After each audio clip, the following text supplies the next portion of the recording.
오늘 설교 본문은 요한계시록 3장 7절부터 13절인데요. 예수 그리스도 교회의 주, 교회의 주와 구원자이신 예수님에 관한 설교를 하도록 하겠습니다. 시대정신이라는 게 있습니다. 우리 시대를 지배하는 또는 우리 시대에 통용되고 있는 정신이 있는데요. 그것은 코로나로 인해서 훨씬 더 강화된 것 같습니다. 무엇이냐면 개인주의입니다. 개인의 가치를 극대화하고 그것을 절대화해서 최우선하는 정신이죠. 이 개인주의에서 파생된 몇 가지, 한 두 가지 정도 병적 현상이 있는데 그 중에 하나는 이기주의입니다. 자기의 이익을 최우선하는 것이죠. 트럼프가 대통령 됐죠. 자국의 이익을 최우선하는 대통령으로 당선이 된 것 같습니다. 그와 같은 것이죠. 따라서 자기는 손해볼 수 없는 겁니다. 양보, 희생, 이것은 중요하지 않죠. 또 한 가지는 사생활주의입니다. 일상, 자신의 사적 공간, 사적인 생활을 침해당하는 것을 굉장히 고통스러워하는 거죠. 코로나는 우리를 가정에 가둔 것 같고요, 사적 공간에 머물게 한 것 같습니다. 교회 생활 또는 기타의 클럽 생활, 국익, 공익, 이런 것들이 소홀하게 되는 시대로 전환이 된 것 같습니다. 하지만 이러하게 이기주의, 사생활주의 혹은 개인주의는 성경의 사상도 가르침도 아닙니다. 오히려 이것은 죄의 결과이죠. 아담과 하와는 한 몸이 되도록 만들어졌습니다. 하나님은 사람을 만드실 때 논리적 순서로는 한 명 한 명 만드셨지만 결국 가족이 되도록 만드신 것이죠. 가족이라는 공동체가 되도록 만드신 것입니다. 타락한 이후에는요, 여자는 남자에게 지배를 당하지 않기 위해 저항하는 존재가 되었습니다. 그러니까 둘이 한 몸이 되지 못하고 갈기갈기 찢어졌고 자기의 이익, 자기의 권리를 주장하는 관계가 되어버린 것이죠.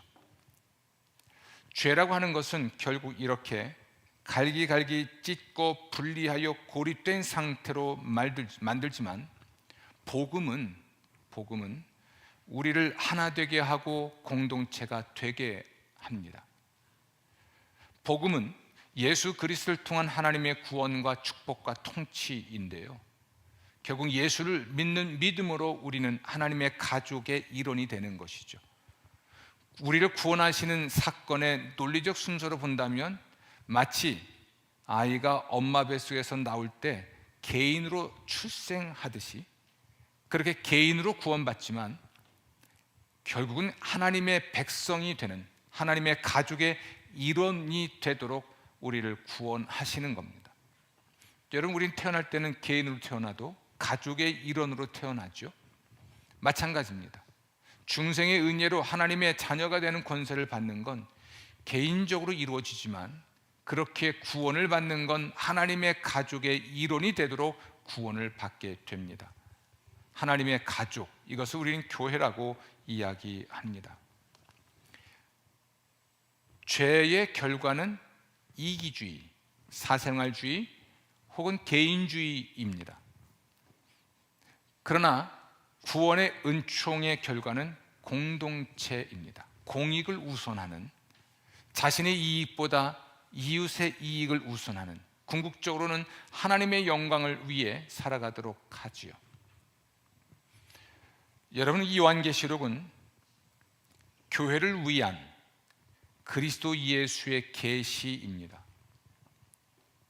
오늘 함께 읽었던 이 계시록 3장 7절부터 13절도 빌라델비아 교회를 위하여 빌라델비아 교회의 사자에게 보낸 그리스도의 계시입니다. 그렇다면 이 성경도 하나님의 계시도 교회를 위한 것이죠.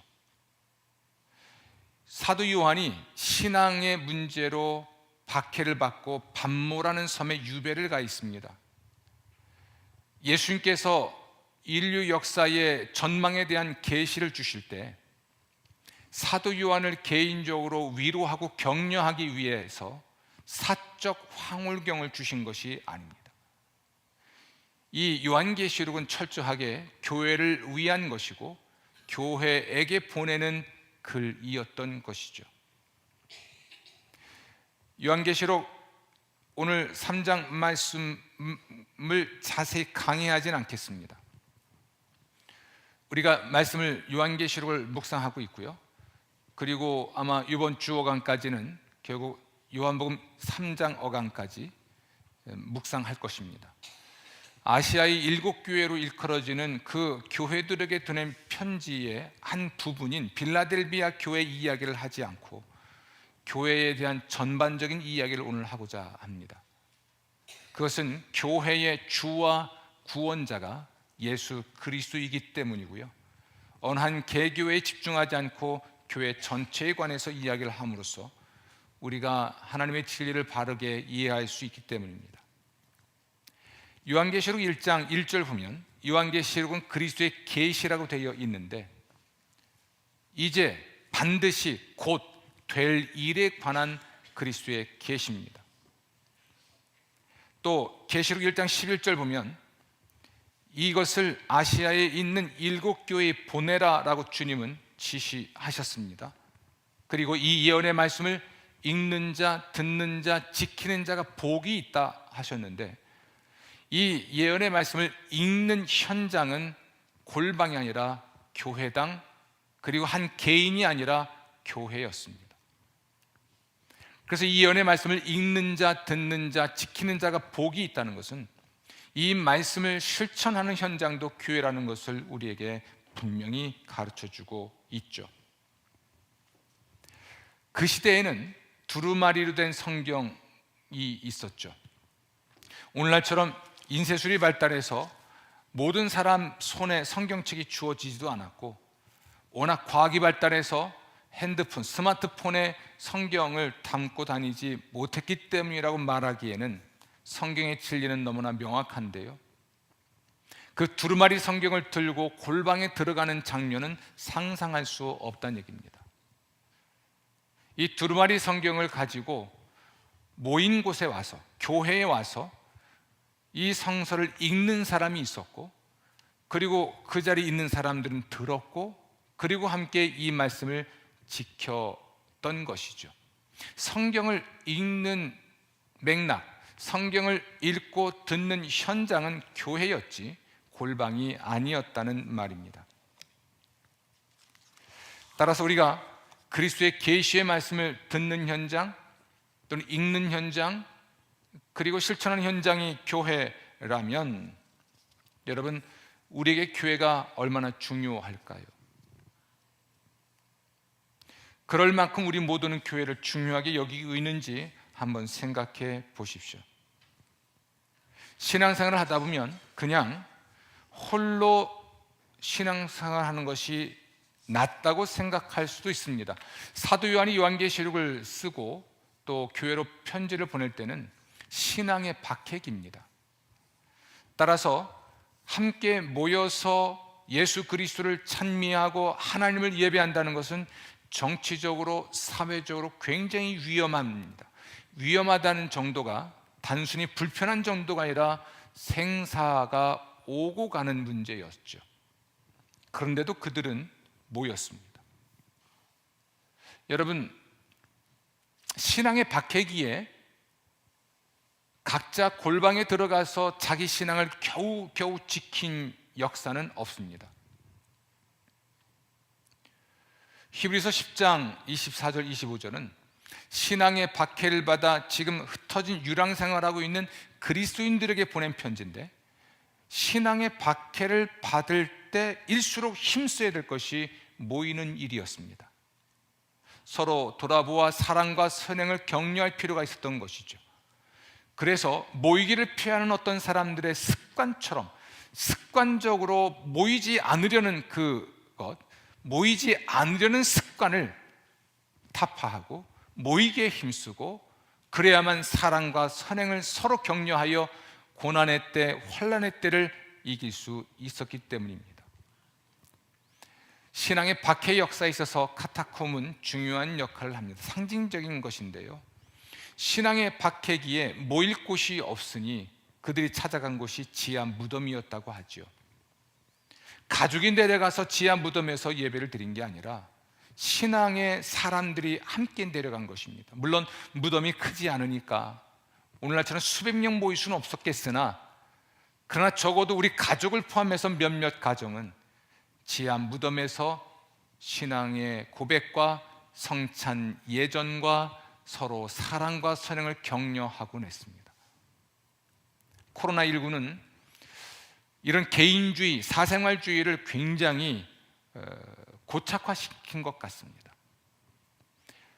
그 이후의 모습 중에 하나가, 우리가 자기의 가정을 열고 그 가정에서 신앙의 식구들과 함께 모이지 않거나 이것을 힘들어하고 있는 현실입니다. 그러나 이런 현실을 타파하는 이런 시대정신, 개인주의든 사생활주의든 이기주의든 이런 죄된 모습을 타파하기 위해서 우리가 의지적이고 의도적으로 힘쓸 것은 가정을 개방하고 신앙의 사람들과 함께 만나 사랑과 선행을 격려하는 일일 것입니다. 생각보다 성경은 개인주의, 사생활주의에 도전합니다. 하나님이 사람을 처음 만드실 때 사람이 독처하는 것이 좋지 못하다라고 말을 하죠. 여러분, 일본도 그렇습니다만 한국도 지금 심각한 문제가 자기 방문을 열고 나오지 않는 젊은이들입니다. 내 자녀가 상을 차려놓으면 혼자 나와서 밥 먹고 들어가 버린다든지, 방문을 탁 닫고 가족과 소통하지 않는다면 이 부모는 미치는 거예요. 그걸 우리는 병리현상 또는 병이라고 하죠. 그래서 이 문제를 해결하기 위해서 사회적인 고민이 많아지고 깊어지고 있잖아요. 여러분, 사람이 혼자 사는 건 하나님 보시기에 좋은 모습이 아니에요. 선한 모습이 아니라는 얘기입니다. 더불어 사는 것이죠.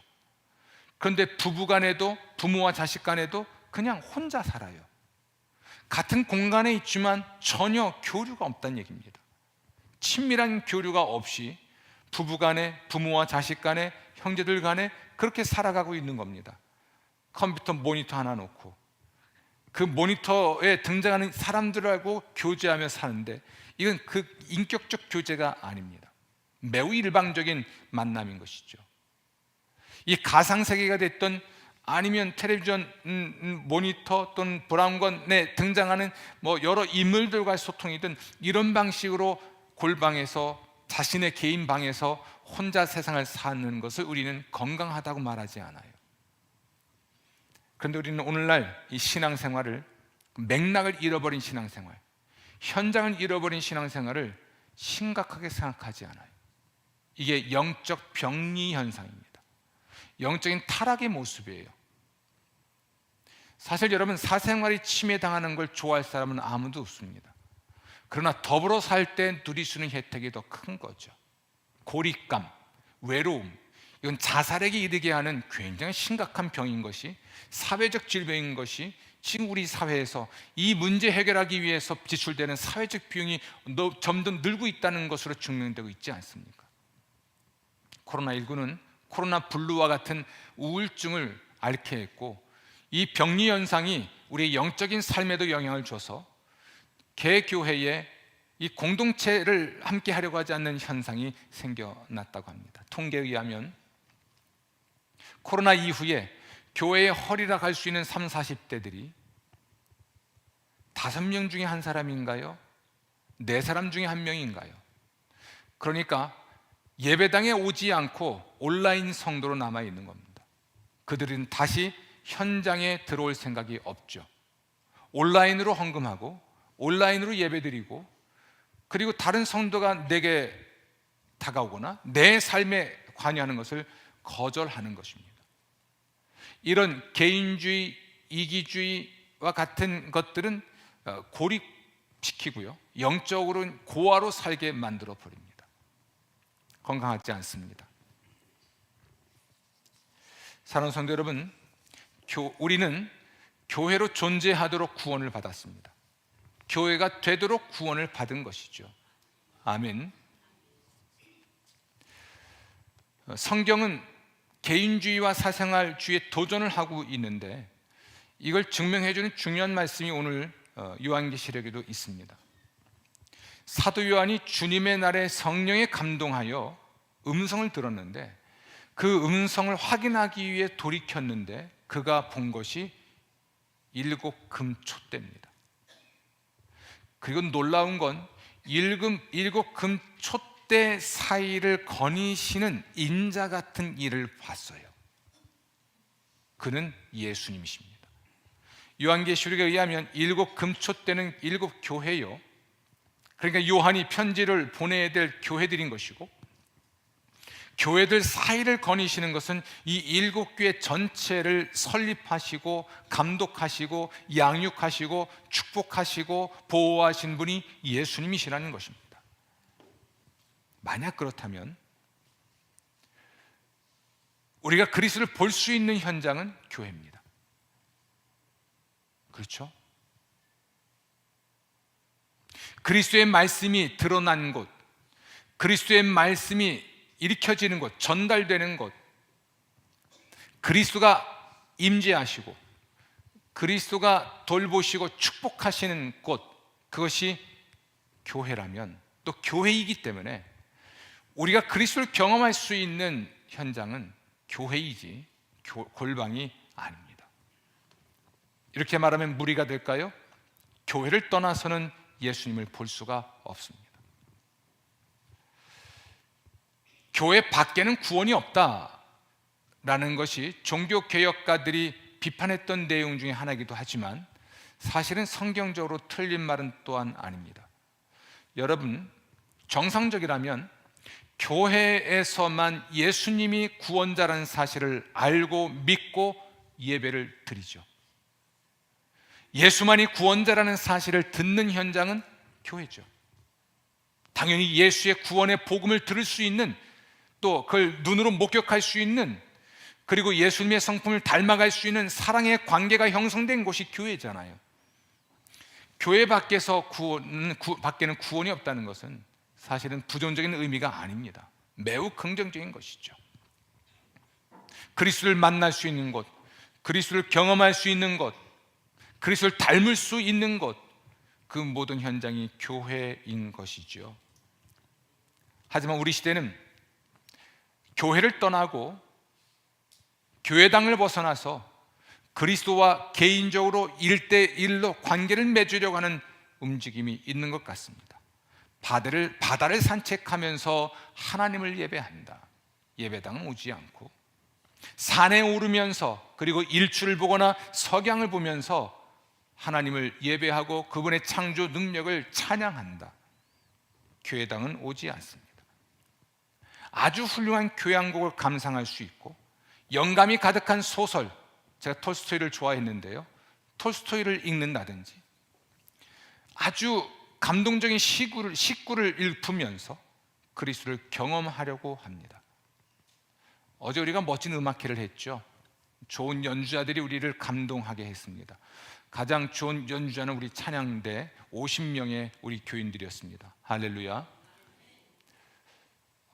굉장히 감동이 있는, 뭔가 영적인 감화가 있는 그러한 음악회였습니다. 그런데 그런 감화, 감동, 그리고 그리스도와의 교제, 이것을 교회당과 교회당에 있는 사람들과 함께 하지 않고 자연 혹은 명작들, 명화, 좋은 드라마들, 음악들, 이런 것을 통해서 경험하려고 하는데, 물론 그럴 수 있습니다. 그러나 그것은 간접적인 것일 뿐입니다. 성경은 이러한 소위 말해 신미주의를 모릅니다. 신미주의적 영성을 성경은 말하지 않습니다. 죄로 얼룩진 사람들과 부대끼면서 상처를 주기도 하고 받기도 하고 치유를 받기도 하고 위로를 해주기도 하고 치료해주기도 하는 이런 사람과 사람의 역동적인 관계를 통해서 우리는 그리스도를 닮아가게 되죠. 아멘. 그러므로 우리는 교회로 모이기를 힘쓰고 교회의 예배, 교회의 교제, 교회의 섬김, 교회의 선교, 교회의 양육에 헌신해야 합니다.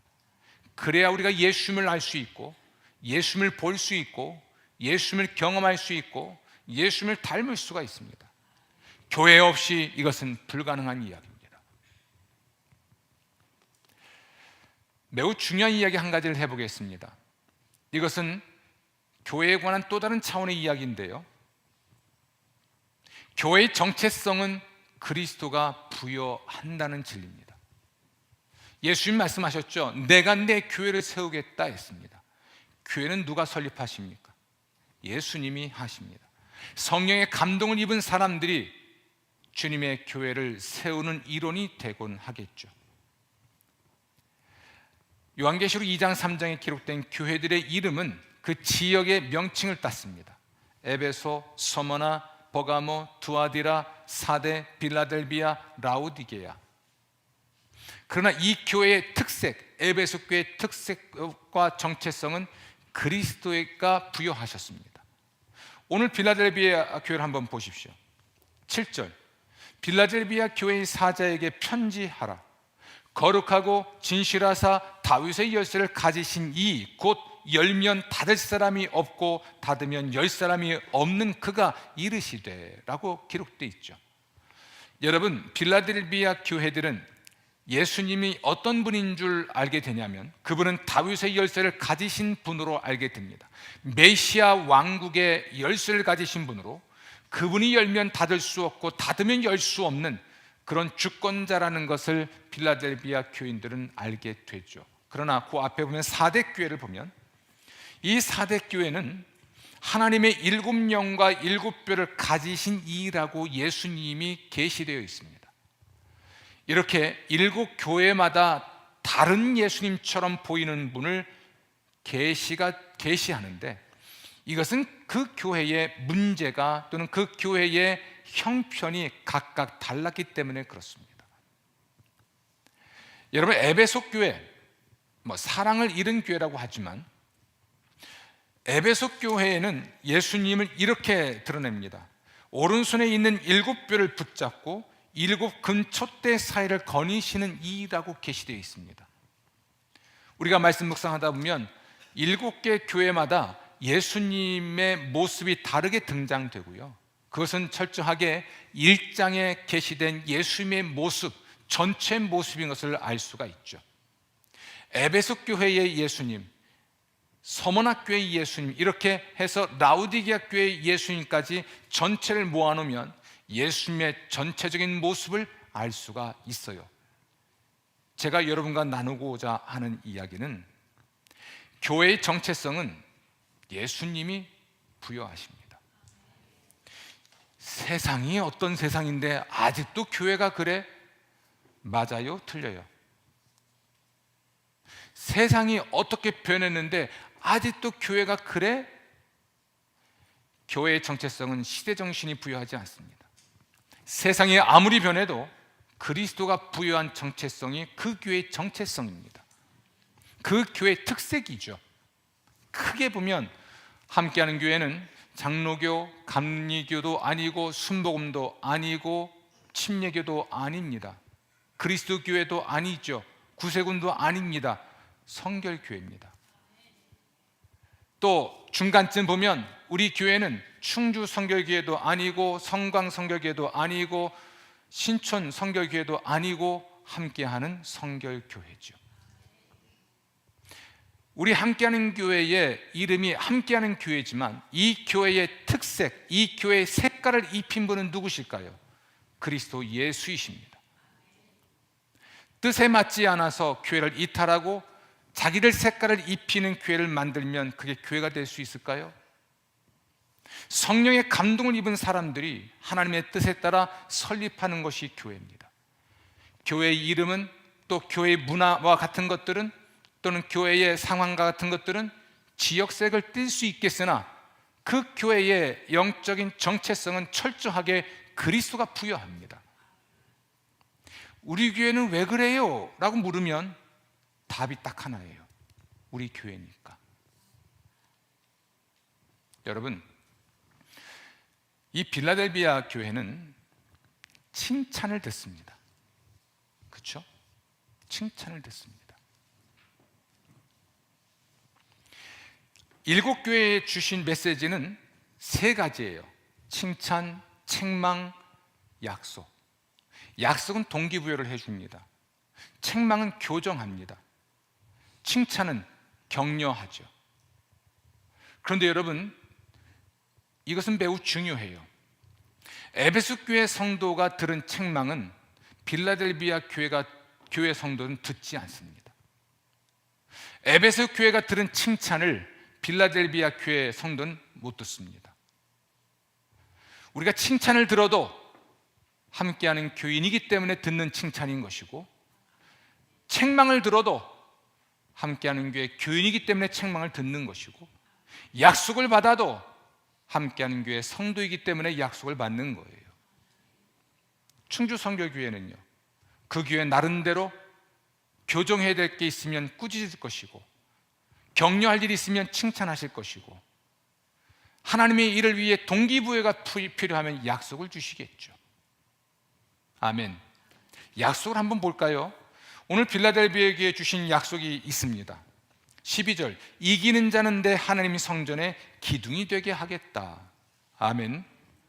그런데 4대 교회, 바로 앞에 교회인데요, 3장 5절, 이기는 자는 이와 같이 흰옷을 입을 것이요 내가 그 이름을 생명책에서 결코 지우지 아니하겠다. 아멘. 약속이 다르죠? 달라요? 같아요? 다르죠. 우리는 성령이 교회에 하신 말씀을 들을 필요가 있습니다. 교회의 정체성을 누가 부여하십니까? 우리 그리스도께서 하십니다.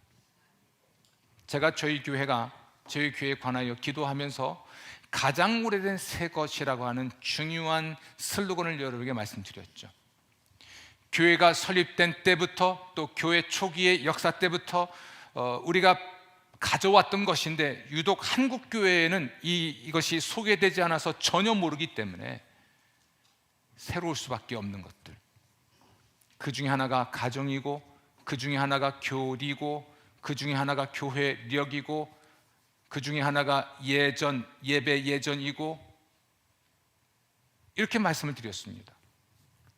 예배 음악을 뭘 써야 될까? 가장 오래된 교회 악기가 무엇일까를 생각해 볼 때 오르간이었습니다. 어제도 우리가 사실은 음향 이거 조정 때문에 굉장히 힘들었습니다. 전문가가, 나름 전문가입니다. 굉장히 크고 작은 행사를 하는 전문가인데, 그 미세한 조정, 그 차이가 소리의 질을 결정하거든요. 그래서 한편은 저는 어쩌면 음향을 다 끄고 싶었어요. 그냥 피아노, 오르간, 어쩔 수 없이 전자 오르간이었으니까 그렇습니다만, 우리 마이크 없이 찬양단도, 바이올린도, 첼로도 마이크 없이 해보고 싶었습니다. 연습은 했었던 걸로 알고 있는데 그게 훨씬 더 자연스럽죠. 우리는 왜 파이프 오르간을 놓으려고 하는 걸까? 그냥 우리 교회니까 그렇습니다. 바이올린을 연주하러 오신 분과 식사를 하는데 갑자기 훅 들어왔습니다. 목사님은 오르간 음악 좋아하시는군요. 제가 뭐라고 대답했을까요? 아니요, 저 트로트 좋아합니다. 임영웅이 부르는 어느 노부부의 뭔지 그런 거 좋아하고요. 그날 제가 오후에 인순이의 아버지를 들었습니다. 감동스럽게. 저도 그게 편안해요. 저도 그게 좋아요. 제가 일명 딴따라 출신이잖아요. 기타 메고 청년 집회하던 사람이잖아요. 근데 왜 뜬금없이 오르간이고 전자도 아니고 파이프일까?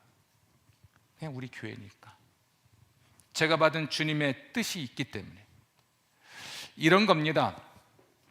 책망을 듣지 않을 수 있다면 제일 좋겠으나, 죄인들의 모임이 교회인 까닭에 어느 교회도 책망 들을 일은 있습니다. 완전한 사람이 없듯이 완전한 교회는 없는 것이죠. 아마 새로운 교회를 가시면 처음엔 좋을 겁니다. 신선하잖아요. 우선 설교자인 목사가 인물이 바뀌었으니까. 그러나 깊이 들어갈수록, 세월이 지날수록 그 교회에 대한 주님의 책망이 있습니다. 그렇죠? 그것이 싫을 때마다 교회를 옮기시겠습니까?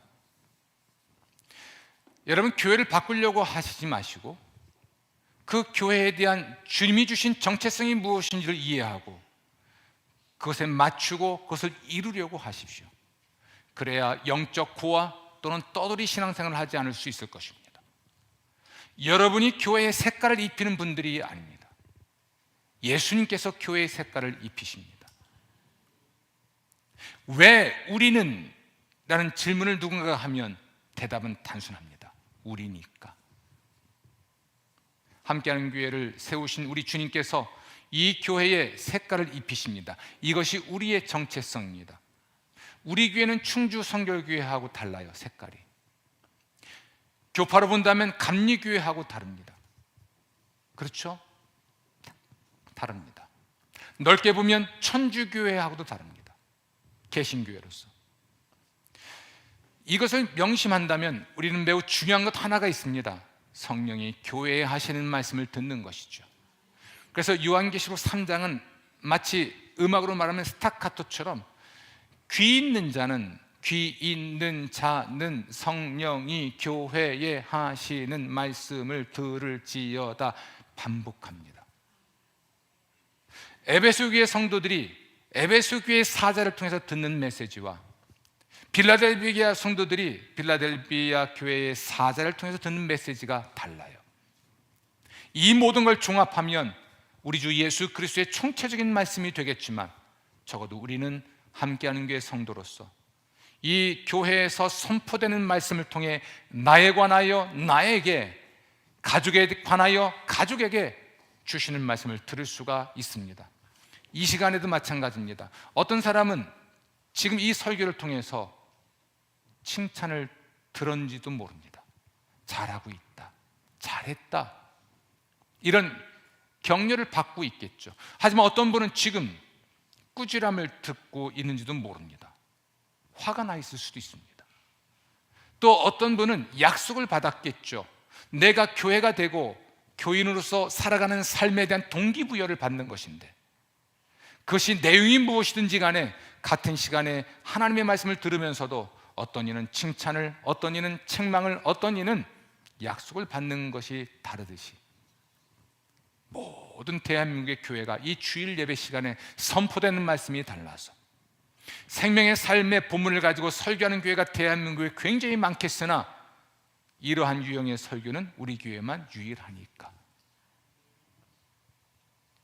교회에서 선포되는 말씀, 성령이 교회 안에서 교회를 통하여 여러분 개인과 가족에게 주시는 말씀을 듣는 일에 힘쓰십시오. 이걸 우리는 경청이라고 합니다. 단순한 청취가 아닙니다. 고막을 울리고 들려오는 소리가 청취이겠으나 인격적으로 반응하는 것이 경청인데요.